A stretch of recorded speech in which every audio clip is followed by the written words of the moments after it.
Bonjour à tous, j'espère que vous allez bien. Sur mon compte Insta, je vous ai à nouveau proposé un petit sondage pour vous laisser choisir le sujet du jour, et c'est Amélia d'ailleurs qui a reçu le plus de votes. Du coup, ce nouvel épisode des petites histoires glauques et insolites sera consacré à cette terrible tueuse en série anglaise. C'est parti! Le 30 mars 1896, près de Reading, une ville située au Royaume-Uni, le marchand Charles Humphreys et son équipage naviguent sur la Tamise lorsque soudain, ils aperçoivent un petit ballotin de tissu flottant à la surface de l'eau. Intrigué, Charles Humphreys demande à ses hommes de remonter le petit paquet sur le bateau. Il le déballe et découvre à l'intérieur ce qui ressemble au reste d'un bébé. Pas super comme paquet. Ces restes sont envoyés à la morgue où le personnel les identifie comme étant ceux d'une petite fille âgée entre 6 mois et 1 an. Le personnel de la morgue constate également que la petite a été tuée, elle a été étranglée à l'aide d'un cordon en tissu. Ensuite, son petit corps a été emballé dans du papier brun, puis dans du papier journal et enfin dans du tissu avant d'être attaché à une brique et jeté dans la Tamise. Les policiers commencent donc à mener l'enquête et très vite, ils découvrent un indice capital dans cette affaire. En fait, sur le papier brun qui a servi à emballer le bébé, les policiers découvrent le nom d'une certaine Mrs. Thomas, une adresse située à Reading, ainsi que le timbre d'une compagnie ferroviaire. Les policiers se rendent alors à la gare de Reading, interrogent les employés, et l'un d'eux se souvient de cette Mrs. Thomas et leur révèle que ce n'est qu'un nom d'emprunt et que cette dame se nomme en réalité Amelia Dyer. Amelia Elizabeth Hobley, future Amelia Dyer, voit le jour en 1836 à Palmarch, un village situé non loin de la ville de Bristol. Dès sa plus jeune enfance, Amelia est confrontée à la mort. Elle perd d'abord sa sœur Sarah, âgée de 6 ans, puis sa sœur Sarah Ann, âgée de seulement quelques mois, et enfin en octobre 1848, alors qu'elle n'a que 11-12 ans, elle perd sa mère. Après le décès de sa maman, Amelia commence à s'éloigner de sa famille, et après la mort de son père en 1859, elle quitte sa maison d'enfance et emménage chez sa tante qui vit à Bristol. En novembre 1861, Amelia épouse George Thomas, un homme beaucoup plus âgé qu'elle. D'ailleurs, le couple semble un peu gêné par cette différence d'âge, puisqu'ils modifient leur certificat de mariage en vieillissant un petit peu Amelia et en rajeunissant un petit peu George. Et quelques années après leur mariage, le couple accueille leur premier et unique enfant, une petite fille prénommée Helen. Et donc cette femme a priori sans histoire, cette Madame Tout-le-Monde va devenir une horrible tueuse d'enfants. Ouais, exact. Ok.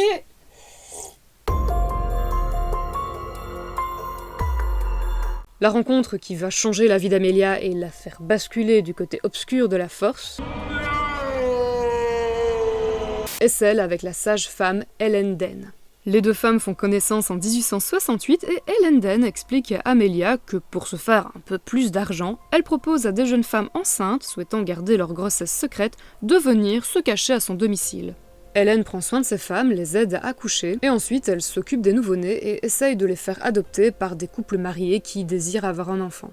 Amelia est très intéressée par ce travail et se dit qu'elle pourrait faire la même chose chez elle puisqu'elle a une formation d'infirmière. Et c'est donc ainsi, pour se faire un peu d'argent facile, qu'Amelia devient une fermière de bébés. Attends, une fermière de bébés, quoi? Cette femme élevait des bébés comme on élève des poules ou des chèvres? Malheureusement, c'est un peu ça. Oh.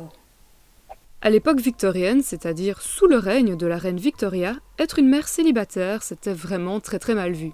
Le sexe hors mariage n'était pas censé exister, et donc lorsqu'une femme tombait enceinte alors qu'elle n'était pas mariée, c'était une véritable honte pour elle et sa famille. Cette femme pouvait être expulsée de son domicile, rejetée par sa propre famille, ou encore perdre son emploi. Ou les trois à la fois, histoire de faire le bon combo, ta vie pue bien la merde.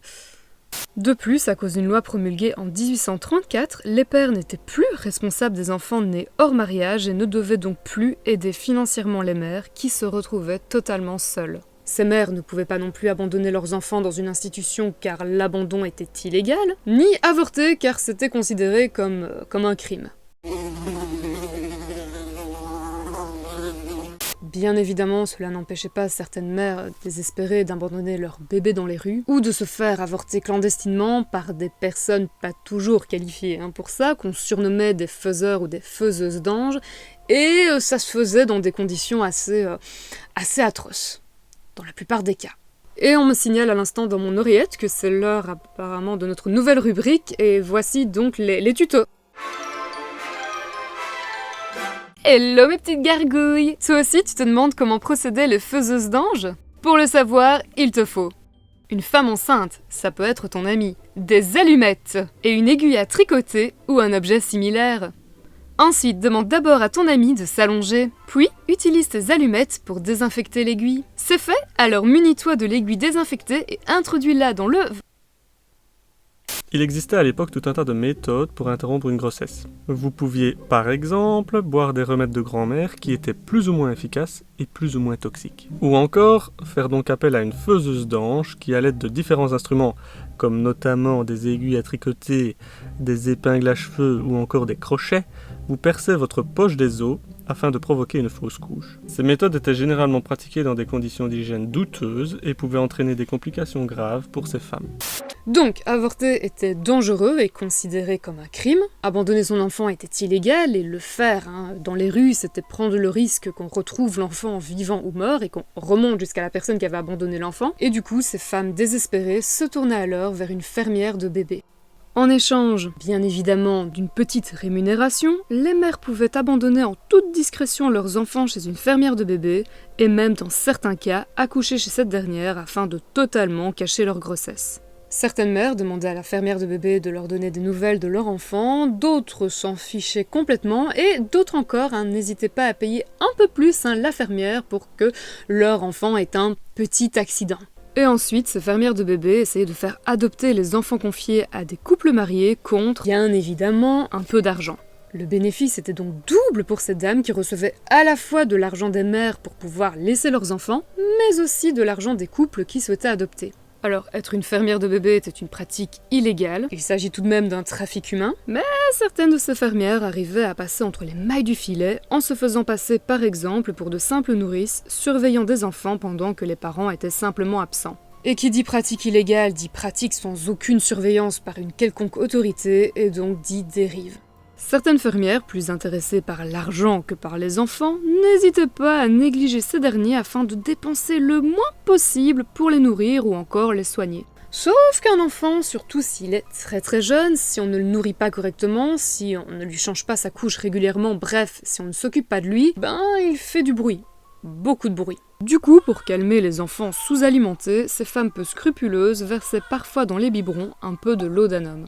Attends, du laudanum? Tu veux dire cette drogue composée notamment d'opium et d'alcool et qui peut être mortelle si on en prend trop? Ouais, exact. Mais à l'époque, c'était considéré comme un médicament et on l'utilisait notamment pour soulager les personnes souffrant de diarrhée. Ouais, et aussi pour calmer les enfants apparemment. Ouais, aussi. Et le souci, c'est que parfois, certaines fermières donnaient une quantité trop importante de laudanum aux enfants qui mouraient alors d'une overdose. Mais de toute façon, pour ces fermières de bébés peu scrupuleuses, la mort d'un enfant était plutôt une bénédiction, car c'était pour elles une bouche en moins à nourrir. De plus, moins une fermière avait d'enfants, et plus elle pouvait vendre cher ceux qui lui restaient. Cash.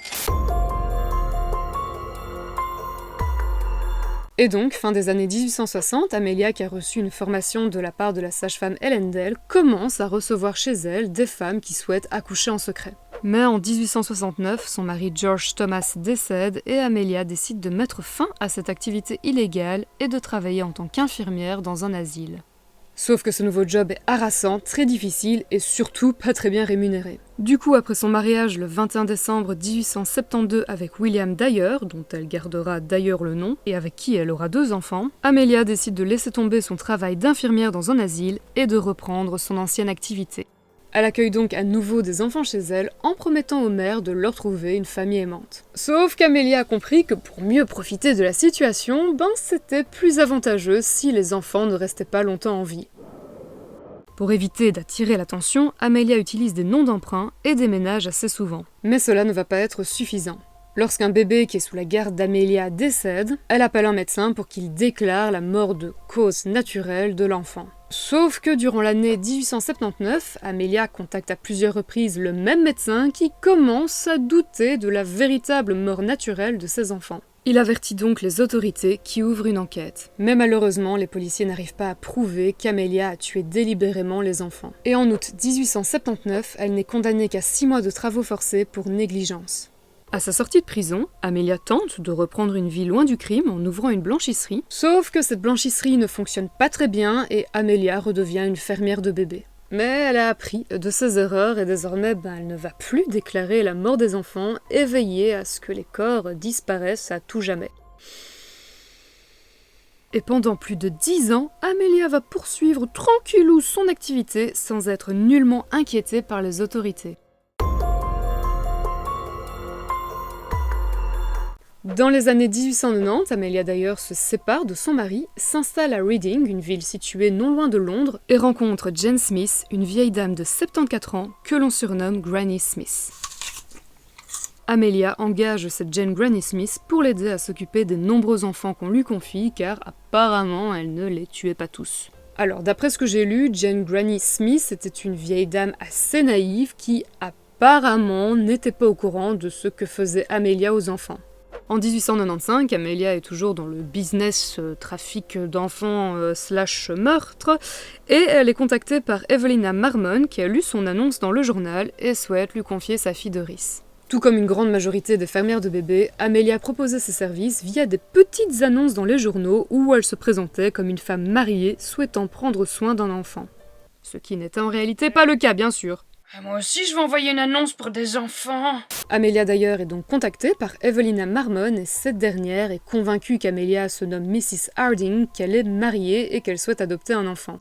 Evelina hésite à lui confier sa fille Doris car elle tient beaucoup à elle, mais malheureusement, Evelina n'a pas vraiment le choix. C'est une femme seule qui n'a personne pour garder son bébé lorsqu'elle est au travail. Evelina finit donc par accepter, donne de l'argent à Amelia et lui laisse sa fille dans une gare car Amelia ne souhaitait pas que les mères connaissent l'endroit où elle habite. On se demande vraiment pourquoi. Doris, la fille d'Evelina, repart donc avec Amelia d'ailleurs, mais comme vous l'avez compris, tout ceci n'est qu'une arnaque. Et le corps de la petite fille sera retrouvé le 10 avril 1896 dans la Tamise. En effet, après la découverte du corps d'une petite fille le 30 mars 1896, les policiers draguent la Tamise et découvrent plusieurs autres corps de bébés à des stades plus ou moins avancés de décomposition. Certains ont été étranglés avec un cordon en tissu, tandis que d'autres sont dans un tel état de décomposition qu'il est impossible de déterminer les causes de leur mort. Et comme je vous l'ai dit en début de vidéo, grâce au nom, à l'adresse et au timbre présents sur le papier brun dans lequel on a retrouvé une des petites filles, qui s'appelait Helena Fry, les enquêteurs remontent jusqu'à Amelia Dyer. Et après avoir fouillé son domicile, il n'y a cette fois-ci plus aucun doute quant à la culpabilité d'Amelia Dyer. En effet, les enquêteurs découvrent chez elle des cordons en tissu similaires à ceux retrouvés autour des cous des bébés. Ils découvrent également dans sa maison des tas de vêtements pour enfants, ainsi que la correspondance entre Amelia et les mères souhaitant abandonner leurs enfants. Après son arrestation, Amelia avoue les meurtres, mais plaide la folie et se défend en expliquant qu'elle a fait plusieurs séjours en hôpital psychiatrique, ce qui est vrai, et qu'elle n'est donc pas responsable de ses actes. Mais durant son procès, personne ne croit à cette folie, et Amelia est condamnée à mort. Elle sera pendue le 10 juin 1896 à la prison de Newgate. Alors même si on a retrouvé dans la Tamise moins de 10 corps d'enfants, de nombreuses personnes sont convaincues qu'Amelia aurait fait beaucoup plus de victimes durant sa très longue carrière de fermière de bébés et aurait tué entre 200 et 400 enfants.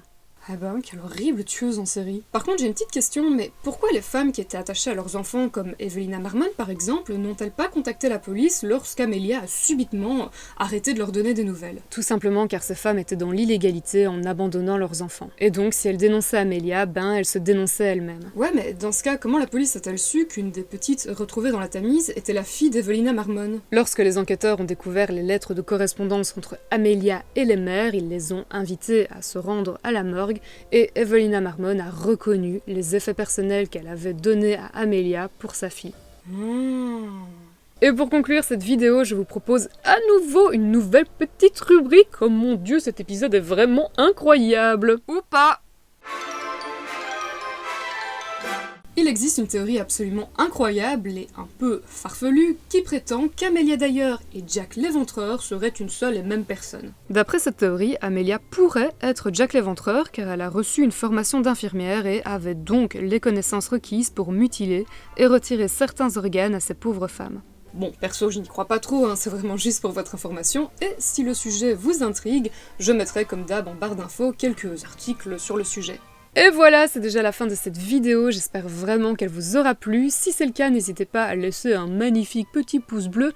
Et moi, je vous dis à très bientôt. Mouah, ciao!